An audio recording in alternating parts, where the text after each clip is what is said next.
कुस्ती शौकीनांनो, श्वास रोखून धरा. लाल मातीत पुन्हा एकदा दोन वाघ भिडणार आहेत. हिंगोलीचा सिकंदर शेख विरुद्ध सोलापूरचा महेंद्र गायकवाड. महाराष्ट्र केसरी 2023च्या माती विभागातील ही सर्वात मोठी फाईट असणार आहे. एका बाजूला सिकंदरची वेगवान खेळी तर दुसरीकडे महेंद्रची बाहुबली ताकद. या लढतीला बदल्याची लढत मानलं जातंय. यापूर्वीच्या महाराष्ट्र केसरी स्पर्धेत महेंद्रने सिकंदरला पराभूत केलं होतं, पण त्या निकालावरून मोठा वाद झाला होता. सिकंदरवर अन्याय झाल्याच्या भावना सोशल मीडियावर उमटल्या होत्या. आता वेळ आहे हिशोब चुकता करण्याची.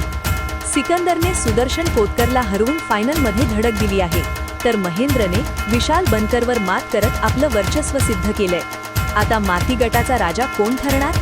इतिहास घडणार की जुन्या निकालाची पुनरावृत्ती होणार? तुम्हाला काय वाटतं? गदा कोण जिंकणार? कमेंटमध्ये नक्की सांगा आणि अशाच कुस्तीच्या अपडेट्ससाठी सबस्क्राईब करा.